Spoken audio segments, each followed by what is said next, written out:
you? I hope you will be fine. Our today's topic is organic chemistry. Now we are going to start unit number 11, organic chemistry. In your book there are 3 consecutive chapters of organic chemistry. Organic chemistry is the chemistry of compound in which we study the compounds of carbon and hydrogen, or we can say the hydrocarbons and their derivatives.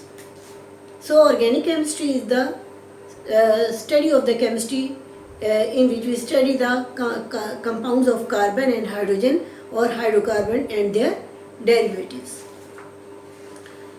And naturally we can get these compounds from animals and plants.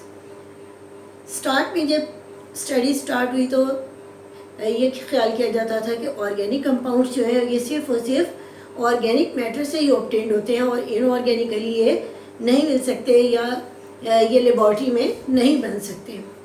और Berzelius, Jacob Berzelius name का scientist था, उसने जो है ये अपना जो है एक थ्योरी प्रपोज की, that was called vital force theory. Vital force theory के अकॉर्डिंग उसने कहा कि जितने भी ऑर्गेनिक कंपाउंड्स हैं we can obtain them from living things, and living things are plants as well as animals. So all the organic compounds can be obtain from living things, from animals और from plants, and we can not make them in the laboratory. There are many types of organic compounds which are present around us. अगर हम अपनी food की बात करें तो सारा का सारा फूड स्टफ़ जो है ऑर्गेनिक कंपाउंड है. अगर हम अपने रहने या पहनने के कपड़ों की बात करें तो वो भी कॉटन से बने हैं, डेट इज़ ऑर्गेनिक. और हमारी जो घरों में बहुत सारी चीज़ें जो है यूज़ हो रही हैं, वुड की बनी हुई है, वुड ऑर्गेनिक है. तो हमारी सराउंडिंग में बहुत सारी चीज़ें जो है वो सारी ऑर्गेनिक कंपाउंड से मिलकर बनी हुई हैं जो हम यूज़ कर रहे हैं. और according to Jacob Berzelius organic compound सिर्फ लिविंग थिंग से ही ऑब्टेन हो सकते हैं. लेकिन उसके बाद जैसे जैसे जो है केमिस्ट्री में जो है केमिस्ट्री को एक दर्जा मिला कि वो एक प्रैक्टिकल सब्जेक्ट बनी, तब तो उससे प्रूव हुआ कि ऑर्गेनिक कंपाउंड्स जो हैं वो सिर्फ यही नहीं है कि वो लिविंग थिंग से ही ऑब्टेन किया जा सकें, but they can be obtain from non living things. तो इस तरह से जो है जैकब बर्जीलियस की वाइटल फोर्स थ्योरी जो है उसका डिस्कॉर्ड हो गया. ये दोनों क्वेश्चन जो है बहुत इंपॉर्टेंट है, इन दोनों को अलग अलग आपने समझ लें कि जैकब बर्जीलियस ने जो प्रपोज की that is vital force theory, और उसका खात्मा जिन साइंटिस्ट ने किया उनमें से सबसे पहले वुलर था और उसके बाद दूसरा जो है कॉल्बे. तो इन दो साइंटिस्ट ने प्रैक्टिकली प्रूव किया कि उन्होंने जो इनऑर्गेनिक कंपाउंड से ऑर्गेनिक कंपाउंड्स बनाए लैब में. तो इट मीन्स कि उन्होंने उस वाइटल फोर्स थ्योरी को जो है डिस्कार्ड कर दिया. According to vital force theory organic compound बनने के लिए एक जो है एक वाइटल फोर्स जो है वो नेसेसरी है. वो वाइटल फोर्स जो है वो नॉन लिविंग थिंग्स में प्रेजेंट नहीं है और वो सिर्फ और सिर्फ लिविंग थिंग्स में प्रेजेंट है. लेकिन जब वुलर ने प्रपोज किया, वुलर ने जो है यूरिया जो है बनाया एक नॉन इनऑर्गेनिक मैटर से, that was ammonium cyanate. Ammonium cyanate NH4CNO. इसको गर्म किया अमोनियम साइनेट को और उसने अमोनिया बनाया NH2CONH2. अमोनियम साइनेट जो है इनऑर्गेनिक कंपाउंड है और यूरिया जो है ये ऑर्गेनिक है. इसका स्ट्रक्चरल फार्मूला जो है COO. इसका स्ट्रक्चरल फार्मूला नहीं होगा, इनऑर्गेनिक कंपाउंड्स का स्ट्रक्चरल फार्मूला नहीं होता, बहुत कम होता है, ये एक ही होता है. इसका structural formula COO NH2 NH2. You can write this NH2 twice and CO ये फर्स्ट, सेकंड और थर्ड 3 स्ट्रक्चरल फार्मूलाज हैं यूरिया के। कहीं पर भी ये लिखा हुआ होगा, अगर ये लिखा है ये या ये, इट मीन्स कि ये यूरिया है। तो फर्स्ट टाइम जो है वुलर ने जो है अमोनियम साइनेट को हीटअप किया, तो उससे यूरिया जो कि एक ऑर्गेनिक कंपाउंड है उसने बनाया। और इस तरह से उसने डिस्कार्ड कर दिया, ख़त्म कर दिया वाइटल फोर्स थ्योरी का। इसके बाद जो है कोल्बे नेम के एक साइंटिस्ट ने जो है उसने भी जो है लेबॉरेटरी में एसिटिक एसिड प्रिपेयर किया। इससे पहले जो एसिटिक एसिड बनता था, जिसको विनेगर कहते हैं, ये जूसेस से, फ्रूट जूसेस से ही बनता था। ग्रेप्स जूस से या जो है गन्ने के रस से, किसी भी जूस से जो है वो एक ख़ास प्रोसेस से उसे पास किया जाता है और फिर उससे जो है एसिटिक एसिड की फॉर्मेशन होती है। तो इसने जो है सिंथेटिकली एसिटिक एसिड प्रिपेयर किया। अब हमारे घरों में जितने भी जो वाइट जो है सिरके यूज़ हो रहे हैं वो सारे के सारे जो हैं सिंथेटिक हैं, यानी लैब में बने हुए, नेचुरल इंग्रेडिएंट से नहीं बने हुए, जूसेस से नहीं बने हुए।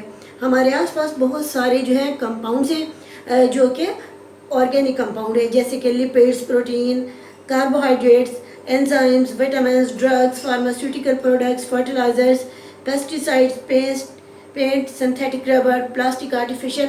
कभी कभी सिर्फ यही शॉर्ट क्वेश्चन आ जाता है कि write down the some names of organic compound. इसके बाद जो हमारा टॉपिक है ऑर्गेनिक कंपाउंड्स का है। ऑर्गेनिक कंपाउंड्स कौन से हैं? वही कंपाउंड्स हैं जो कि कार्बन या हाइड्रोजन से मिलकर बने हुए, जिन्हें हम हाइड्रोकार्बन कहेंगे। और जो है वो जो हाइड्रोकार्बन है या फिर उनसे मज़ीद उनके डेरिवेटिव्स बनाए जाएँ, उनसे मज़ीद कंपाउंड बनाए जाएँ। कैसे डेरिवेटिव्स बनाए जा सकते हैं? फॉर एग्जांपल जैसे मिल्क है, मिल्क जो है वो एक ऑर्गेनिक कंपाउंड है, उससे आप योगर्ट बना लेते हैं, वो उसका डेरिवेटिव हो गया। योगर्ट बनाकर आप उससे जो है बटर एक्सट्रैक्ट करते हैं, वो उसका जो है दूसरा एक सिंथेटिक प्रोडक्ट हो गया उससे, यानी वो उसका दूसरा जो है डेरिवेटिव हो गया। अब उसको आप हीटअप करते हैं तो उससे जो है घी बन जाता है, तो वो उसका एक तीसरा जो है डेरिवेटिव हो गया, यानी एक चीज़ की दूसरी चीज़ में कन्वर्शन जो होगी वो उसकी डेरिवेशंस हो जाएंगी। अच्छा, ऑर्गेनिक कंपाउंड जो हैं उनके नेम्स आगे फिर और भी लिखे हुए हैं, लेकिन ऑर्गेनिक कंपाउंड में जो है कार्बन और हाइड्रोजन जो है वो नेसेसरी है कि कार्बन होगी उसमें और हाइड्रोजन होगी और ऑक्सीजन भी हो सकती है, नाइट्रोजन भी हो सकती है, सल्फर भी। मेनली ये है, उसके बाद ये, फिर उसके बाद ये फर्स्ट जो है हाइड्रोकार्बन, सेकंड जो है कार्बोहाइड्रेट बनाते हैं, थर्ड वाले जो है प्रोटीन्स बनाते हैं। तो जो प्रोटीन हैं उनमें कार्बन, हाइड्रोजन, ऑक्सीजन के साथ नाइट्रोजन, सल्फर के कंपाउंड्स भी प्रेजेंट हैं। और कार्बन, हाइड्रोजन और ऑक्सीजन कार्बोहाइड्रेट्स बनाते हैं, कार्बन, हाइड्रोजन और ऑक्सीजन जो है वो फैट्स भी बनाते हैं। इन तीनों की एग्जांपल मैंने इसलिए दिए है क्योंकि ये हमारी फूड के भी मेन इंग्रेडिएंट्स हैं। और इसके बाद जो है हमारी फूड के अलावा जो है आगे आप इनको जो है स्टडी भी करेंगे कि प्लांट से हम क्या ऑब्टेन करते हैं और एनिमल्स से हम क्या ऑब्टेन करते हैं, और कौन से कार्बोहाइड्रेट्स हैं और क्या चीज़ें हैं इसके एक्सप्लेन कर। अच्छा, ये जो है ये ऑर्गेनिक कंपाउंड में प्रेजेंट है। इसके अलावा कार्बन जो है it is also present in some other compounds which are inorganic, जैसे कि carbon it is present in carbon dioxide, it is present in carbon monoxide, it is present in the form of carbonate CO3-2। तो carbon जो है अगर इन तीनों form में present है तो वो ऑर्गेनिक कंपाउंड्स नहीं है, बल्कि वो इनऑर्गेनिक कंपाउंड्स हैं। बिकॉज कार्बन डाइऑक्साइड गैस है जो हमारे एटमॉस्फेयर में प्रेजेंट है, कार्बन मोनोऑक्साइड जो है वो एक जो है जहरीली गैस है which is form by the decomposition of carbon dioxide. और कार्बोनेट जो है ये रेडिकल्स हैं जिससे कैल्शियम कार्बोनेट, मैग्नीशियम कार्बोनेट और बाकी चीज़ें जो हैं और कार्बोनेट्स वगैरह इनसे बनते हैं। तो कार्बन जो है वो सिर्फ यही नहीं है कि ऑर्गेनिक कंपाउंड में प्रेजेंट है, बल्कि it is also present in inorganic compounds. For example carbon dioxide, carbon monoxide and carbonates and extra कुछ और हो सकते हैं, इससे ज़्यादा नहीं। Carbide, cyanide, CN, cyanide, carbide, CB। जी, कार्बाइड को C4 जो अब यूज़ हो जाता है, CN साइनाइड जी। इसके बाद जो है नेक्स्ट है हमारा the types of formulas of organic compound के। ऑर्गेनिक कंपाउंड को आप कितनी टाइप में एक्सप्लेन कर सकते हैं? ऑर्गेनिक कंपाउंड के फार्मूलाज को हम 4 टाइप में एक्सप्लेन कर सकते हैं। नंबर 1 उसका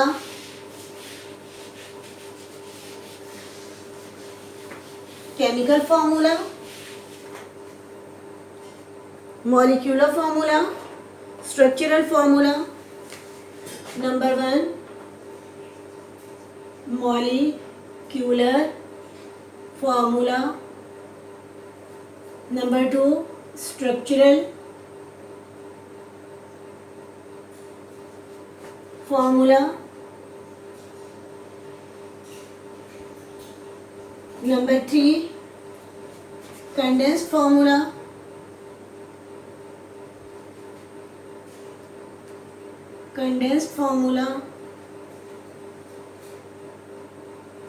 and number 4 dot and cross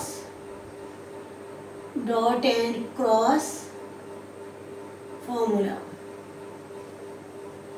इनके नामों से ही आपको पता लग रहा होगा कि किस फार्मूला में जो है किस चीज़ को रिप्रेजेंट करना है।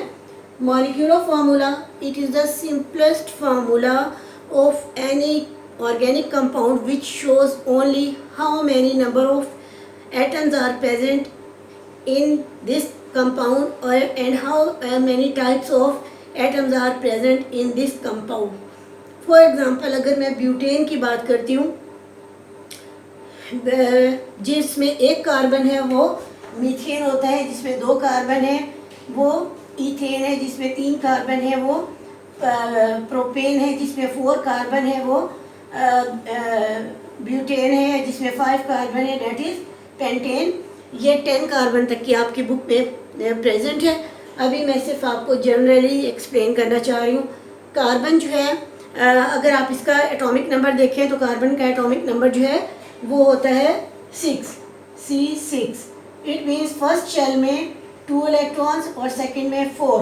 और आपको पता है कि जब केमिकल रिएक्शन होता है तो केमिकल रिएक्शन में आउटरमोस्ट शेल के जो इलेक्ट्रॉन्स हैं वही टेक पार्ट करते हैं। तो इट मीन्स के carbon can make 4 covalent bond with any other atoms, और because we are studying about the hydrocarbon, so carbon can make 4 covalent bond with hydrogen, 4 hydrogen atoms. तो it means जब 1 carbon react करेगी तो उसके साथ यहाँ पर हाइड्रोजन 4 हो जाएंगे। जब 2 कार्बन रिएक्ट करेगी तो कार्बन 2 बॉन्डिंग आपस में कर रही है तो यहाँ पर 6 हाइड्रोजन हो जाएंगे। यहाँ पर कार्बन 2 बॉन्डिंग आपस में करेगी तो बाकी 8 हो जाएंगे। यहाँ पर कार्बन के 4 हैं, 4 कार्बन आपस में रिएक्ट करें, यहाँ पर 9 होना चाहिए। 3 2 6 7 8 ठीक है। 2 4 8 9 10 H10 हो जाएंगे और यहाँ पर H12। आगे जाके मैं आपको इनका स्ट्रक्चर और पूरी एक्सप्लेनेशन दोबारा से करवाऊंगी जब इसका पेज आएगा। अभी जो है हम अगर जिसमें 3 कार्बन है that is called propane. If I say write down the formula of propane, molecular formula of propane is C3 and H8 and its structural formula is 3 carbon 1 2 3 carbon. ठीक है, और आपको पता होना चाहिए कि हर कार्बन जो है 4 कोवलेंट बॉन्ड बना सकता है। इट मीन्स 1 2 3 4, ये 4 कोवलेंट बॉन्ड बन गए। अब ये कार्बन भी जो है 4 कोवलेंट बॉन्ड बना सकता है। एक इसने इस कार्बन से बना लिया, दूसरा, तीसरा और ये चौथा। Now this carbon can also make 4 covalent bond. एक इसने आपस में कार्बन से बना लिया, दूसरा 1 2 3 4 कोवलेंट बॉन्ड हो गए। अब यहाँ पर जो है हर कोवलेंट बॉन्ड जो है बन रहा है एक एक हाइड्रोजन के साथ। You can write here hydrogen. अगर आप लिख देते हैं hydrogen, well and good, and if you don't write then it is correct formula. It is understood that there is hydrogen atom and 1 2 3 4 5 6 7 8 hydrogen are here. And if I say that write down the molecular formula of pentane, it means there are 5 carbon and हमें नहीं पता कितने hydrogen, हम यहाँ बनाकर देख लेंगे। 5 carbon, 1 2 3 4 and 5, और ये 5 कार्बन में हर कार्बन जो है 4 कोवलेंट बॉन्डिंग कर सकती है। तो 1 2 3 4 आपस वाले कर लेंगे। इसी तरह अब ये कार्बन एक बॉन्डिंग इसने यहाँ कर ली, दूसरी बॉन्डिंग अपने इस कार्बन से करेगा, 2 कार्बन की ये बॉन्डिंग हो गई, तीसरी और चौथी ये हो गई। इसी तरह ये कार्बन एक कोवलेंट बॉन्डिंग यहाँ की, दूसरी यहाँ, तीसरी और चौथी यहाँ होगी। इसी तरह हर कार्बन जो है वो 4 बॉन्डिंग करेगा। अब कितने हाइड्रोजन हो गए यहाँ से अगर काउंट करें, 1 2 3 4 5 6 7 8 9 10 11 and 12 hydrogen. This is the structural formula. Condense formula, नाम से ही पता है कंडेंस्ड, इकट्ठा कर दिया, कंडेंस्ड कर दिया। तो अब ये देखिए आप यहाँ पर जो है 1 2 3 कार्बन है, यहाँ पर जो है 1 2 3 4 5, और जो इन 5 के बीच वाला पार्ट है ये वाले CH2 CH2 CH2 हर एक में जो है एक ही जैसा आ रहा है। यहाँ पर अगर मैं यहाँ हाइड्रोजन लगा दूं, अगर नहीं भी होगा हाइड्रोजन तब भी अंडरस्टूड बात है कि यहाँ पर हाइड्रोजन ही है। तो आप इन तीनों को इकट्ठा करके लिख सकते हैं CH2, और ये इसकी थ्राइस, और ये वाला CH3 एंड CH3। जो टर्मिनल कार्बन है उनके साथ 3 हाइड्रोजन, और जो सेंट्रल कार्बन है उनके साथ 2 हाइड्रोजन रहेगा। This is the formula of pentane. Pentane mean having 5 carbons. And if I show the decane, formula of decane, decane में जो है 10 कार्बन होंगे, तो टर्मिनल कार्बन जो होंगे CH3 और CH3, 2 तो ये हो गए, ठीक है, 2 कार्बन, बाकी डीकेन है तो बीच में 8 होने चाहिए, CH2 और यहाँ पर 8 9 10। This is the condense formula of decane. अब इनका जो है हम डॉट एंड क्रॉस फार्मूला बनाएंगे। डॉट एंड क्रॉस क्या होता है? लेविस नामी साइंटिस्ट ने जो है इसको इन्वेंट किया था, डॉट एंड क्रॉस स्ट्रक्चर को, और जो है उसने इनको जो है डॉट एंड क्रॉस मॉडल का नेम दिया। डॉट एंड क्रॉस मॉडल का मतलब ये है कि हम किसी फार्मूला को ऐसे शो करते हैं कि उसके वैलेंस इलेक्ट्रॉन्स जो है वो हमें नज़र आ रहे हो, और 2 एटम क्योंकि आपस में रिएक्ट कर रहे होते हैं, तो एक एटम जो है उसके इलेक्ट्रॉन्स को आप डॉट से शो करेंगे और एक के इलेक्ट्रॉन्स को आप क्रॉस से शो करेंगे। किस तरह से? फॉर एग्जांपल मैं इसी को, ये छोटे वाले को एक्सप्लेन कर लेते हैं। प्रोपेन, प्रोपेन को अगर मैंने एक्सप्लेन करना है तो 1 2 एंड 3, मुझे यहाँ पे लाइंस नहीं डालनी because I want to show this covalent bonding with dot and cross model. और आपको पता है कि कार्बन के आउटर मोस्ट शेल में 4 इलेक्ट्रॉन्स हैं, तो इन चारों के आउटर मोस्ट शेल में 4 इलेक्ट्रॉन्स होंगे। I am making their electrons by cross. इसके भी इलेक्ट्रॉन्स को मैं 1 2 3 4 क्रॉस से शो कर रही हूँ। इसके इलेक्ट्रॉन्स को मैं डॉट से शो कर देती हूँ ताकि ज़रा आपको अलग अलग पता रहे। अब इन दोनों ने मिलकर एक कोवलेंट बॉन्डिंग कर लेनी है, इन दोनों ने मिलकर एक कोवलेंट बॉन्डिंग कर लेनी है। और अब ये जो है कार्बन, हर कार्बन के इसके पास ये 2 इलेक्ट्रॉन्स रहते हैं और इसके पास ये 3 इलेक्ट्रॉन्स रहते हैं। Now it can do covalent bonding with hydrogen. अब यहाँ पर डॉट है तो हाइड्रोजन के इलेक्ट्रॉन्स को आप क्रॉस से शो कर दें, इधर हाइड्रोजन के इलेक्ट्रॉन्स को क्रॉस से शो कर दें। हाइड्रोजन का एटॉमिक नंबर 1 होता है और इसके आउटर मोस्ट शेल में 1 ही इलेक्ट्रॉन होता है, वही इसका वैलेंस शेल है। इसके वैलेंस इलेक्ट्रॉन को आप क्रॉस से शो कर सकते हो, लेकिन यहाँ पर क्योंकि इसको कार्बन के इलेक्ट्रॉन्स को क्रॉस से शो करें तो हाइड्रोजन को डॉट से शो कर दें। आप ये साथ साथ भी इलेक्ट्रॉन्स बना सकते हैं, इस तरह भी बना सकते हैं, जैसे भी बनाएंगे ये कंसीडर होगा it is a bond pair. So this was our lesson of today, जिसमें हमने जो है organic compounds and the molecular formulas को स्टडी किया है। इसके बाद जो है नेक्स्ट टॉपिक में मैं आपको ये जो 10 मीथेन, इथेन, प्रोपेन है, इनके जो है स्ट्रक्चरल फार्मूलाज वगैरह इनके बारे में मैं यहीं से बता देती हूँ बेटा आपको, जिसमें एक कार्बन है methane, this is the structural formula. इस तरह दो को भी आप कंडेंस नहीं कर सकते, इकट्ठा ही लिखेंगे CH3 करके। प्रोपेन को भी मैंने यहाँ पर बताया था कि मैं इसको कंडेंस फार्मूला में एक्सप्लेन करने लगी थी, लेकिन वो हो नहीं सकता था बिकॉज 3 को हम किसी तरह भी कंडेंस नहीं कर सकते। हाँ, लेकिन जैसे ये ब्यूटेन है, इसमें 4 कार्बन है, तो 2 टर्मिनल कार्बन अलग और बीच वाले 2 CH2 अलग हो गए।